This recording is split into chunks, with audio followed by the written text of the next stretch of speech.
The morning Loretta Beaumont walked into the Hargrove Grand Hotel, carrying 2 grocery bags and a broken umbrella, nobody looked twice at her. That was the thing about Loretta.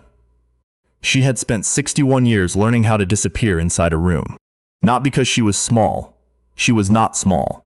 She stood 5'8" in flat shoes, with the kind of posture that comes from decades of early mornings and late nights, and never once asking anyone to carry something for her. But she dressed plain. Always had. A housecoat-style jacket in navy blue, worn at the elbows. Slacks that were clean but not pressed. Shoes that were sensible, the way her mother had taught her sensible shoes ought to be. She had driven 4 hours from Selma to Birmingham that Tuesday, because her granddaughter, Amara, was getting married in the hotel's ballroom that Saturday, and Loretta wanted to see the space with her own eyes. Not from a brochure. Not from a link Amara had texted her at 11 o'clock on a Sunday night. With her own eyes. She had called ahead. Spoken to someone named Kyle, who told her the venue coordinator would be available Tuesday between 10 and noon. It was 10:47 when she walked through the revolving door. The lobby of the Hargrove Grand was the kind of place designed to make certain people feel welcome, and certain people feel like they had wandered somewhere they did not belong. Marble floors the color of cream. Chandeliers that looked like they had been assembled by someone with too much time and too much money. A front desk that stretched the length of a small classroom, staffed by 3 young people in matching burgundy blazers. Loretta walked to the desk and set her grocery bags down. One held a folder of contracts and printed emails. The other held a sweet potato pie she had made that morning, because she was not the kind of woman who showed up to a meeting empty-handed. The young man at the center of the desk looked up. His name tag said Tanner. He was maybe 24, with product in his hair and a smile that had been practiced so many times it had stopped meaning anything. "Checking in?" he said. "No," Loretta said. "I have an appointment with your venue coordinator. I spoke with Kyle last week. My name is Loretta Beaumont." Tanner looked at his screen. Typed something. Looked again. "I'm not seeing anything here," he said. "I have the confirmation email," Loretta said. She reached into the grocery bag and pulled out the folder. Found the printed email on the second try. Slid it across the marble. Tanner glanced at it the way people glance at things they have already decided not to read. "Kyle isn't in today," he said. "I can leave a message." Loretta looked at him. "I drove 4 hours. I understand that, ma'am. But without an active booking in the system, I can't authorize a venue walkthrough. It's hotel policy. My granddaughter's wedding is booked for this Saturday." The deposit was paid in January, $42,000. Something shifted in Tanner's expression. Not belief exactly. More like recalculation. "Do you have documentation of the booking?" he said. Loretta pulled out 3 more pages. The signed contract, the payment receipt, the event sheet with Amara's name on it. Tanner took the pages and disappeared through a door behind the desk. He was gone for 6 minutes. Loretta stood at the counter and did not sit down in the chairs behind her, even though her feet were tired. She had learned a long time ago that when you sit down in those situations, they feel like they have won something. Tanner came back with a man Loretta had not seen before. Tall, mid-50s. Silver hair cut close. A burgundy blazer with a small gold pin on the lapel. He was the kind of man who had learned to walk into a room as if he owned it, which in this case, he nearly did. His name, she would learn later, was Mitchell Greer. He was the hotel's general manager and had been for 11 years. "Mrs. Beaumont," he said. Not a question. Not a greeting, exactly. More like an identification. "That's right," Loretta said.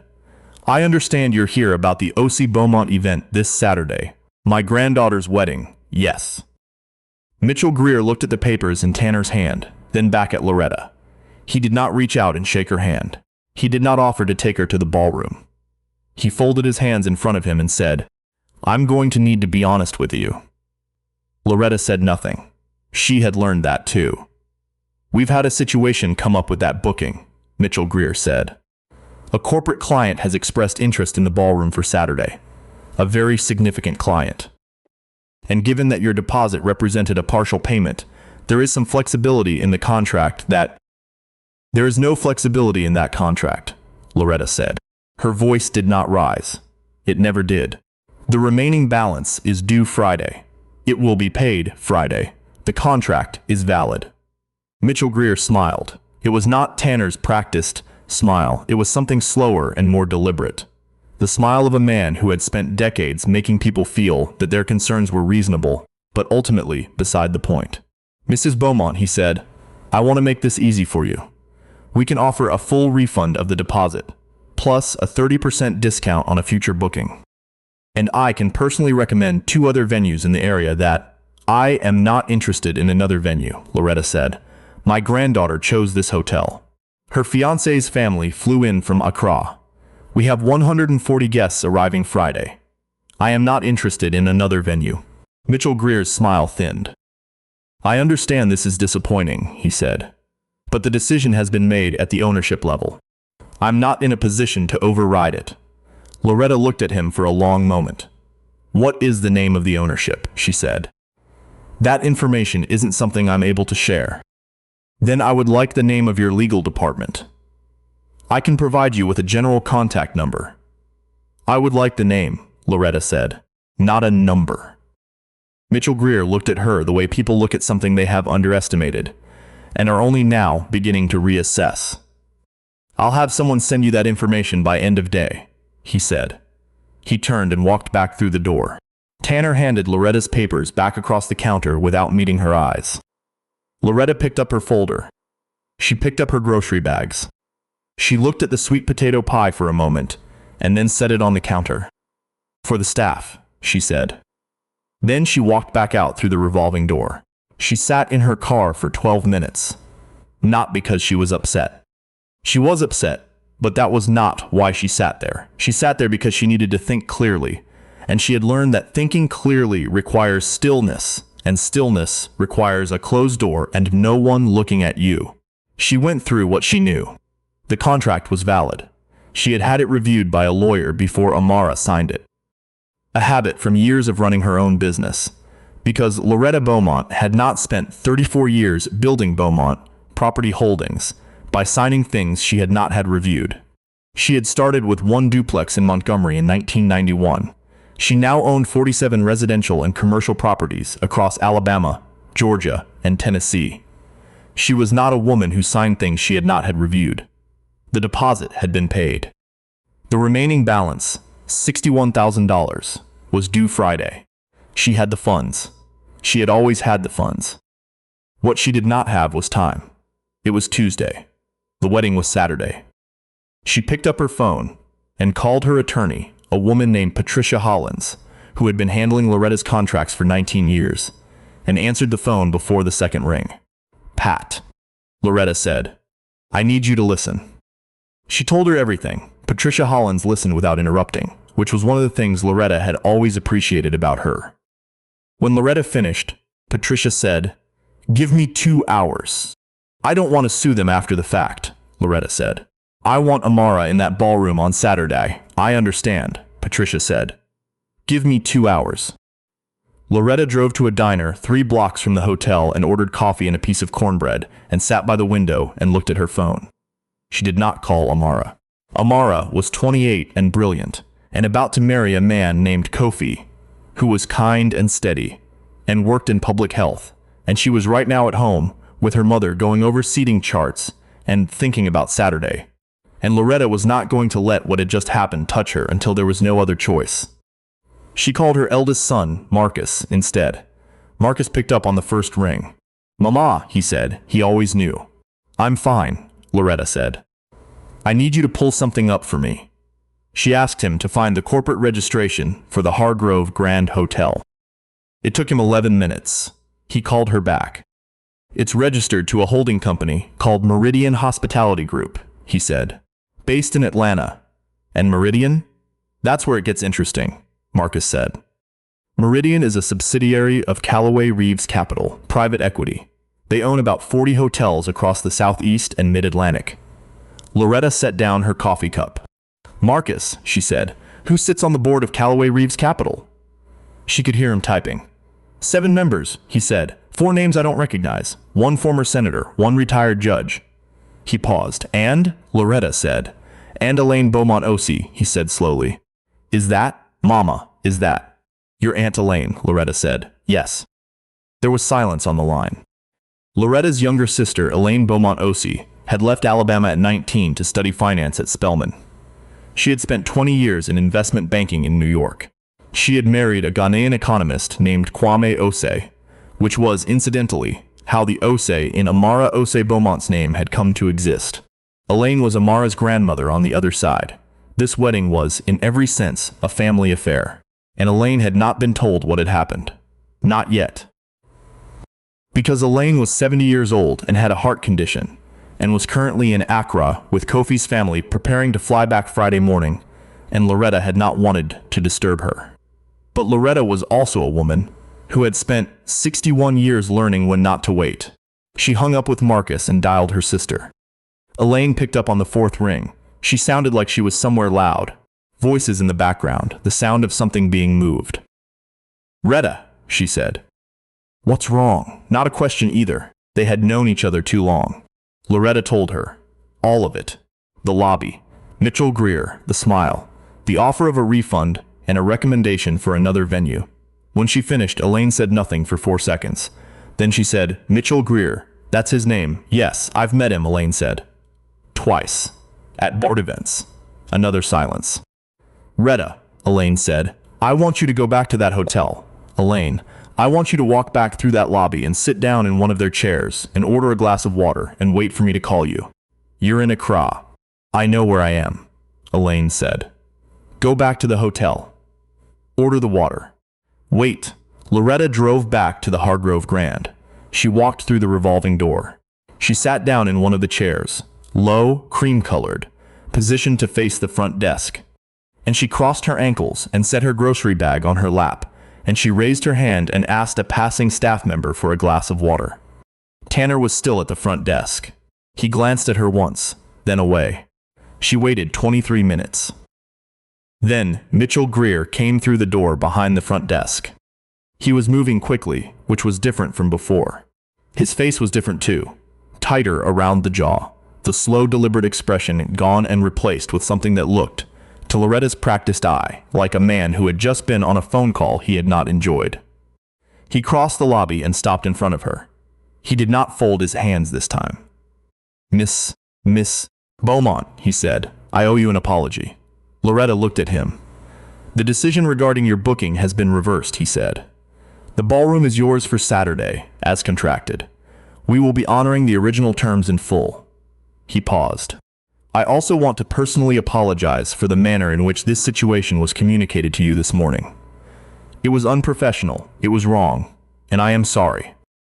Loretta let the apology sit in the air between them for a moment. "I'd like to see the ballroom now," she said. "Of course," Mitchell Greer said. "I'll take you myself."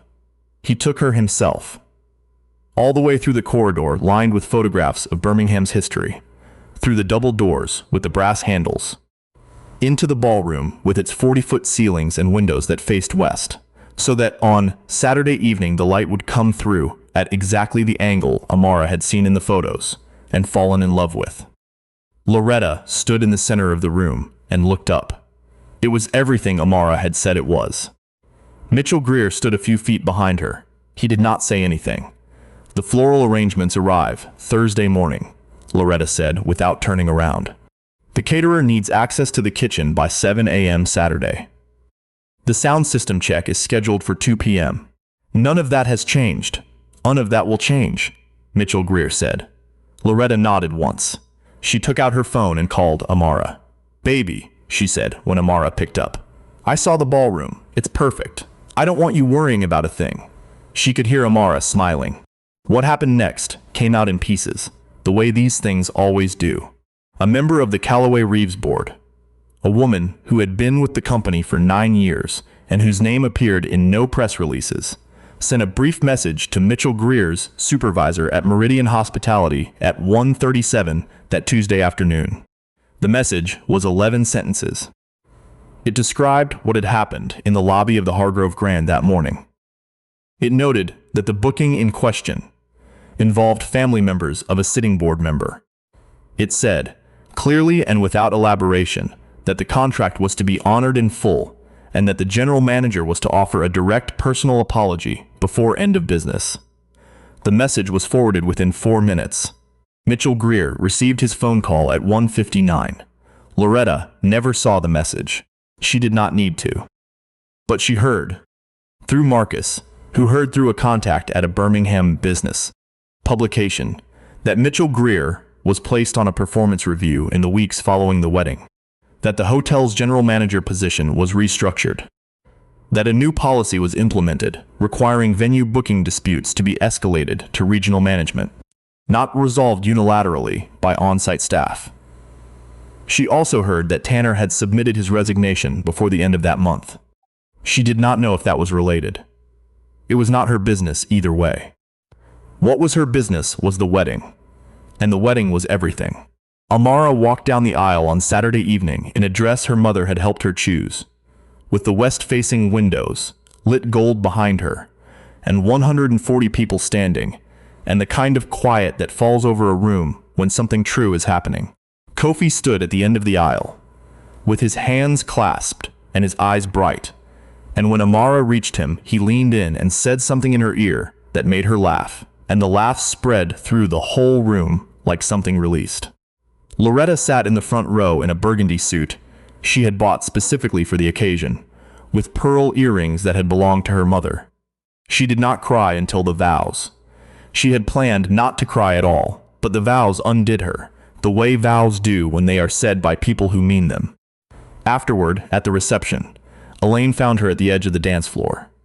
The two of them stood side by side the way they had been standing side by side since they were girls in Selma, watching things unfold, saying less than they knew. "You didn't have to call me," Loretta said. "I know," Elaine said. "I had Patricia on it.